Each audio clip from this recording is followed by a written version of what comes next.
আকাশে ঘূর্ণায়মান কয়েকটি ড্রোন, সেগুলো টার্গেট করছে নিচের সামরিক স্থাপনা। মুহূর্তেই প্রতিরক্ষা ইউনিট সক্রিয় হয়। রেডারে ধরা পড়তেই আকাশচুম্বী শব্দে উড়ে যায় মিসাইল। একটি, দুটি, তিনটি ড্রোনগুলো একে একে ধ্বংস হয়ে যায়।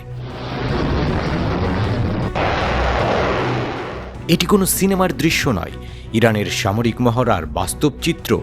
ইসরায়েলি ড্রোন হামলা ঠেকাতে মজিদ ক্ষেপণাস্ত্র ব্যবস্থার পরীক্ষা চালিয়েছে তেহরান। রাষ্ট্রীয় সংবাদ মাধ্যম মেহের নিউজের প্রতিবেদন অনুযায়ী এই ক্ষেপণাস্ত্র সফলভাবে ড্রোন প্রতিরোধের পরীক্ষায় পাশ করেছে। বিশ্বজুড়ে যুদ্ধের দৃশ্যপট বদলে দিয়েছে ড্রোন প্রযুক্তি। গাজায় হামাস ইসরায়েল যুদ্ধ, লেবাননে হিজবুল্লাহ ইসরায়েল সংঘাত এবং ইউক্রেন যুদ্ধে ড্রোনের ব্যাপক ব্যবহার দেখা গেছে। এসব যুদ্ধ থেকে শিক্ষা নিয়েই ইরান তার আকাশ প্রতিরক্ষা শক্তিশালী করতে চাইছে।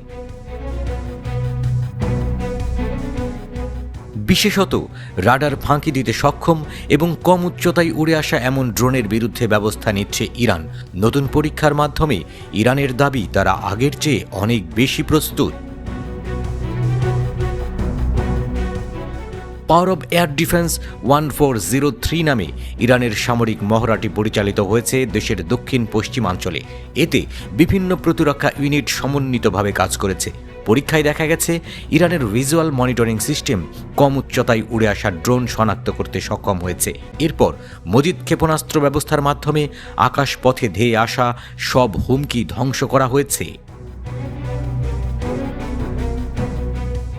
এই মহড়ায় শুধু ক্ষেপণাস্ত্রের কার্যকারিতাই নয়, প্রতিরক্ষা ব্যবস্থা ও নিয়ন্ত্রণ কেন্দ্রের মধ্যে সুরক্ষিত যোগাযোগ ব্যবস্থাও পরীক্ষা করা হয়। রাডার ক্ষেপণাস্ত্র ও যোগাযোগ নেটওয়ার্ক রক্ষা করতে সাইবার সুরক্ষা ব্যবস্থাও যুক্ত করা হয়েছে। এই মহড়ার মাধ্যমে তেহরান স্পষ্ট বার্তা দিয়েছে, ড্রোন হোক বা অন্য যে কোনো আকাশ হামলা তারা প্রতিরোধে প্রস্তুত। বিশেষজ্ঞরা বলছেন, মধ্যপ্রাচ্যের চলমান উত্তেজনার মধ্যে ইরানের এই পদক্ষেপ ভূরাজনৈতিকভাবে অত্যন্ত গুরুত্বপূর্ণ।